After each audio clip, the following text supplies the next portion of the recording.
विद्यार्थी मित्रांनो, स्वागत आहे तुमचं पुन्हा एकदा गुणोत्तर व प्रमाण आणि चलन भाग 3. आपण महाराष्ट्र राज्य परीक्षा परिषदेने दिलेल्या मार्गदर्शन मधील नमुना प्रश्न स्पष्टीकरणासह पाहतोय, सोडवतोय.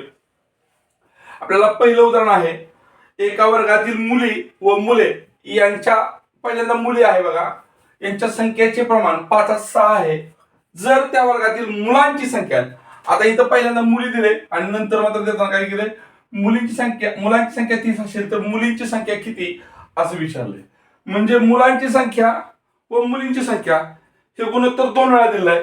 आपण लिहून काढूया. मुलींची संख्या हे नंतर तुम्ही मनातल्या मनात केलं तरी चालतंय. मुलींची संख्या आणि मुलांची संख्या या पद्धतीनं मग हे गुणोत्तर प्रमाणात असणार आहे. पहिलं गुणोत्तर मांडून घेतलं आपण 5:6. त्याबरोबर दुसऱ्या गुणोत्तराला आपल्याला मुलांची संख्या दिली आहे. मुलांची संख्या खाली आहे म्हणजे मुलांची संख्या आपण खाली लिहून काढली आणि मुलींची संख्या x मानली. तर आपण शिकलो होतो, जर दोन गुणोत्तर बरोबर असतील तर त्या संख्या प्रमाणात आहेत असं म्हणतो आपण. आणि प्रमाणात असल्यानंतर एकतर यांचा असा तिरकस गुणाकार बरोबर यांचा गुणाकार असतो, किंवा दुसऱ्या भाषेत पहिली संख्या गुणिले चौथी संख्या, म्हणजे या पहिल्या आणि चौथ्या संख्येचा गुणाकार बरोबर दुसरी संख्या आणि तिसरी संख्या यांचा गुणाकार असतो. दुसरी संख्या गुणिले तिसरी संख्या. आणि मग ह्या सूत्राप्रमाणे समीकरण जर मांडलं तर म्हणजे समीकरण असं होतंय, 5 गुणिले 30 भागिले 6. 6 ने 30 ला भाग जातो, 6 × 30. 5 गुणिले 5 25. म्हणजे वर्गातील मुलींची संख्या ही 25 असणार आहे. प्रश्न आपल्या पुढे असा आहे, खालीलपैकी कोणत्या गटातील संख्या प्रमाणात आहेत. संख्या प्रमाणात आहेत म्हणजे 4 संख्या दिलेल्या असतात आणि त्या प्रमाणात आहेत का करण्यासाठी शोधण्यासाठी आपल्याला काय करावं लागतं, पहिल्या आणि दुसऱ्या संख्येचं आणि तिसऱ्या आणि चौथ्या संख्येचं, पहिल्या आणि दुसऱ्या संख्येचं, तिसऱ्या आणि चौथ्या संख्येचं, पहिल्या आणि दुसरी, तिसरी आणि चौथी, पहिल्या आणि दुसरी, तिसरी आणि चौथी यांचं गुणोत्तर काढावं लागतं आणि गुणोत्तर समान आहे का पाहावं लागतं. मग आपण बघूया, 3/16 बरोबर 8/6. इथं संक्षिप्त रूप होत नाही, इथं होतंय 4:3 होतंय, परंतु हे दोन्ही गुणोत्तर समान नाहीत म्हणजे ह्या संख्या प्रमाणात नाही. इथं बघूया 6/16 बरोबर 3/8. याचं अतिसंक्षिप्त रूप होत नाही, परंतु याचं होतंय 3/8. हे दोन्ही गुणोत्तर समान आहेत. इथं संख्या चुकली थोडक्यात, थांबा. 3/9 आहे इथं.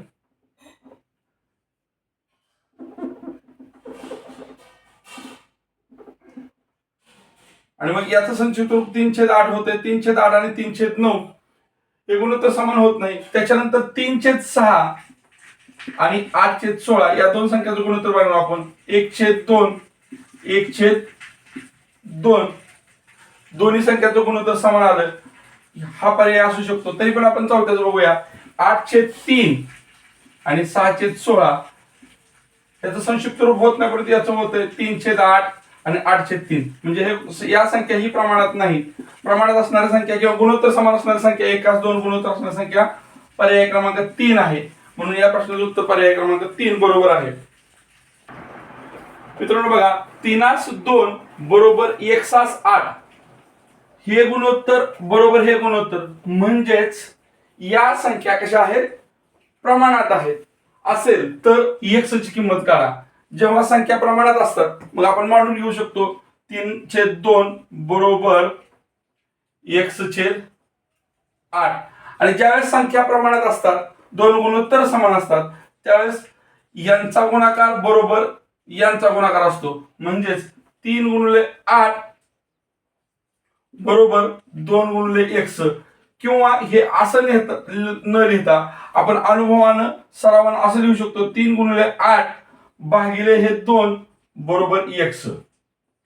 2 1 2 2 चौक 8, 3 गुणिले 4 12 आणि 12 म्हणजेच x. x ची किंमत किती असणार आहे, 12 असणार आहे पर्याय क्रमांक 3. सुबाबळीच्या 100 रोपांची किंमत 90 रुपये आहे, तर 250 रोपांची किंमत किती असेल? इथं दोन राशी दिलेत आपल्याला. कुठल्या? सुबाबळीची किंमत, सुबाबळीची रोपे, सुबाबळीची रोपे आणि त्यांची किंमत दिली आहे. आता एक लक्षात घ्यायचं, इथं पहिल्यांदा आपल्याला दिलेलं जे गुणोत्तर आहे किंवा संख्या आहे किंवा राशी आहे ते आहे सुबाबळीची रोपे आहेत 100 आणि त्यांची किंमत आहे 90 रुपये. जर रोपं वाढली तर किंमत काय होणार आहे? वाढणार आहे. आणि जर रोपांची संख्या कमी झाली तर किंमत सुद्धा काय होणार आहे? कमी होणार आहे. याचाच अर्थ इथं समचलन आहे आणि समचलनामध्ये गुणोत्तर स्थिर असतं. काय स्थिर असतं? गुणोत्तर स्थिर असतं. मग आपण आता समचलनाप्रमाणे उदाहरण करायचं आहे. तर 100 रोपाबरोबर आता पुढे काय करायचं? रोपांची संख्या लिहायची आपण 250 आणि किंमत आपल्याला माहित नाही, आपण ती x मानूया. आणि मग हे गुणोत्तर आणि हे गुणोत्तर स्थिर असतं असं आपण इथे लिहिलंय किंवा शिकलोय.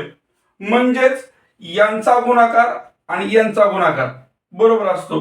मग 100 बरोबर गुणिले x बरोबर 250 गुणिले 90. पुढची पायरी अशी होईल, x बरोबर 250 गुणिले 90 भागिले 100. ह्या शून्याला हा शून्य गेला, ह्या शून्याला हा शून्य गेला, खाली एक उरलं 25 आणि 9. 25 आणि 9चा गुणाकार आला 225. 25 9 225. पर्याय क्रमांक 3 हा या ठिकाणी योग्य पर्याय असेल. पुढचं उदाहरण आपल्यासाठी असं आहे बघा. एका कामासाठी 8 मजुरांना, मजूर ही एक पहिली राशी आहे आणि 1760 रुपये द्यावे लागतात. मजुरी म्हणून त्यांना द्यायचे पैसे आहेत 1760 रुपये. तर 20 मजुरांना किती रुपये मजुरी म्हणून द्यावे लागतील? मजुरी द्यावी लागेल किंवा मजुरी म्हणून द्यावे लागतील. म्हणजे दोन राशी दिलेत आपल्याला. कुठली? मजुरांची संख्या. समजून घ्या, दोन राशी दिलेत, मजुरांची संख्या आणि त्यांना दिले जाणारे पैसे किंवा मजुरी, ह्या दोन राशी दिलेत. आणि मग 8 मजूर असताना 1760 रुपये द्यावे लागलेत. जर मजूर वाढले तर त्यांना द्यावी लागणारी मजुरी काय होणार आहे? वाढणार आहे. जर मजुरांची संख्या कमी झाली तर त्यांना द्यावी लागणारी मजुरी सुद्धा कमी होणार आहे. जर एक बाब वाढली असेल आणि तिच्या संदर्भात दुसरी बाब वाढत असेल किंवा एक बाब वाढली आणि तिच्या संदर्भातील दुसरी बाब कमी झाली असेल तर ते समचलन असतं. आणि समचलनामध्ये गुणोत्तर स्थिर असतं. काय स्थिर असतं? गुणोत्तर स्थिर असतं. म्हणजे 8 आणि 1760 यांचं जे गुणोत्तर असेल तेच गुणोत्तर पुढे 20 आणि त्यांना द्यावी लागणारी मजुरी यांच्यामध्ये असणार आहे. याला आपण अतिसंक्षिप्त रूप देऊन हे गुणोत्तर समान आहे असं म्हणू शकतो. किंवा आता गुणोत्तर समान आहेत म्हटल्यानंतर या दोन्हीचा गुणाकार बरोबर या दोन्हीचा गुणाकार करू शकतो. आता इथली एक राशी आपल्याला माहित नाही, मग त्या राशीची किंमत काढण्यासाठी काय करू शकतो आपण? प्रश्नचिन्ह बरोबर हा डायरेक्ट गुणाकार लिहायचा 1760 गुणिले 20 आणि काय करायचं? भागिले ही संख्या करायची. 8 एके 8, 8 दुने 16, एक उरलं. 8 एके 8, 8 दुने 16, परत एक शून्य आला. आता 220 आणि 20 यांचा गुणाकार, तर हे 2 शून्य पहिल्यांदा बाजूला काढायचे आपण, गुणाकार सोपा करायचा. आता उरलेले 22 आणि हे 2 यांचा गुणाकार करायचा. 22 दुने 44, 4400 रुपये. इथली राशी ही रुपयात आहे म्हणजे 4400 रुपये. आणि आपल्याकडे दिलेला पर्याय जो आहे तो पहिला पर्याय या ठिकाणी या प्रश्नाचे योग्य उत्तर असणार आहे. विद्यार्थी मित्रांनो, आपल्यासमोर पुढचं उदाहरण असं आहे. एका वाहनाने एका तासात तोडलेले अंतर म्हणजेच तासी वेग थोडक्यात 50 किलोमीटर आहे आणि त्या वाहनाला एका गावाहून दुसऱ्या गावी जाण्यास 6 तास लागतात. आता इथं दोन राशी दिलेत आपल्याला, वेग आणि लागणारा वेळ. ह्या दोन राशी दिलेत. आणि मग बघा आपल्या लक्षात येईल, जर आपल्या वाहनाचा वेग आपण वाढवला तर आपल्याला त्या गावाला जाणारा जो वेळ आहे तो काय होणार आहे, कमी होणार आहे. आणि समजा वेग आपण कमी केला तर आपल्याला लागणारा वेळ काय होणार आहे, वाढणार आहे. म्हणजे एक राशी आपण काय करतोय, कमी करतोय तर दुसरी राशी वाढते, किंवा एक राशी आपण वाढवतोय तर दुसरी राशी काय होते, कमी होते. म्हणजेच हे उदाहरण कशाचं आहे, व्यस्त चलनाचं आहे. आता इतर राशीत पहिलं गुणोत्तर आपल्याला कसं दिलंय, वेग किती दिला होता, 50 किलोमीटर, आणि वेळ किती होता, 6 तास. दुसऱ्या वेळी आपला वेग किती दिलेला आहे, ताशी 30 किलोमीटर. वेग आपण ताशी 30 किलोमीटर लिहून काढला, आणि आपल्याला हे प्रश्न माहित नाही किती वेळ लागेल, माहित नाही. परंतु हे वाढवलं तर हे कमी होतंय, हे कमी केलं तर हे वाढवलंय. म्हणजे हे इथं आता कमी केलंय, म्हणजे हे काय होणार आहे, वाढणार आहे. समीकरण कशाचं आहे, व्यस्त चलनाचं आहे. आणि मग व्यस्त चलनामध्ये काय असतं, काय स्थिर असतं, तर पहिल्या दोन राशींचा गुणाकार स्थिर असतो. पहिल्या दोन राशींचा गुणाकार स्थिर असतो. मग पहिल्या दोन राशींचा गुणाकार व्यस्त चलन असल्यामुळे आपण लिहून काढला, 50 गुणिले 6 बरोबर 30 गुणिले x. हे असं, किंवा आपण असं डायरेक्ट लिहू शकतो, 50 गुणिले 6 भागिले 30 बरोबर उरलेले x ची किंमत. 6 1 6, 6 5 30, 5 1 5, 5 1 5 0. म्हणजे x ची किंमत आली 10 तास. किंवा हे उदाहरण आपण पर्याय, आपल्याला इथं 10 तासात दुसरा पर्याय, हे उदाहरण असं सोडू शकतो. आपण शिकलोय व्यस्त चलनामध्ये तोंडी उदाहरण कसं सोडतो. व्यस्त चलनामध्ये गुणाकार स्थिर असतो पहिल्या राशींचा. यांचा गुणाकार आला 300, आणि मग यांचा गुणाकार 300 व्हायचा म्हणल्यानंतर याला 30 न भागलं तर उत्तर 10 येतं. तोंडी उत्तर आपण काढू शकतो. यानंतर पुढचं उदाहरण पाहूया. विद्यार्थी मित्रांनो, उदाहरण असं आहे, m directly proportional to n. म्हणजे m हे n शी समचलनात आहे. याचा अर्थ असा होतो, m हे n शी समचलनात आहे. जेव्हा m ची किंमत 6 व n ची किंमत 3 असेल तर चलनाचा स्थिरांक काढा. ज्यावेळेस समचलन असतं त्यावेळेस त्या राशींचं गुणोत्तर स्थिर असतं. गुणोत्तर स्थिर असतं म्हणजेच m is directly proportional to n. इथं k स्थिर असतो. तो कसा काढायचा, तर k बरोबर m भागिले n. k म्हणजे स्थिरांक, किंवा त्याला इंग्रजीमध्ये कॉन्स्टंट असं म्हणतात. आणि मग आपल्याकडे दिलेल्या राशीनुसार k ची किंमत 6 भागिले 3, 3 1 3, 3 2 6. k ची किंमत आली 2. आणि 2 किंमत आल्यानंतर हा पर्याय नेमका कुठं आहे ते बघावं लागतं. पर्याय 2 नंबरलाच आहे, म्हणून पर्याय 2 गिरवायचा. ज्यावेळेस समचलन असतं त्यावेळेस त्या दोन राशींचा पहिल्या राशीला दुसऱ्या राशीनं भागल्यानंतर येणारं जे उत्तर असतं त्याला स्थिरांक म्हणतात. समचलनाचं उदाहरण आहे बघा, m is directly proportional to n. जेव्हा m बरोबर 6 तेव्हा n बरोबर 3, तर चलनाचे समीकरण लिहा. आता चलनाचं समीकरण लिहित असताना हा नवीन प्रकारचा प्रश्न आहे. आपण आतापर्यंत गुणोत्तर प्रमाणामध्ये जे कन्सेप्ट बघितले त्यात हा कन्सेप्ट पहिल्यांदाच पाहतोय. समीकरण लिहित असताना जो आपण स्थिरांक काढला तो नेमका कुठं लिहायचा, तो कसा घ्यायचा याच्यावर अवलंबून ते समीकरण असतं. पहिल्यांदा आपल्याला स्थिरांक माहित असायला पाहिजे, कसा काढतो तो. समचलन आहे याचा अर्थ m is directly proportional to n हे असं आपल्याला दिलं आहे. याचा अर्थ इथला k स्थिरांक जो आहे तो आपण कसा काढतो, तर यांचा गुणोत्तर काढतो. म्हणजेच m भागिले n करतो, म्हणजेच 6/3 लिहितो.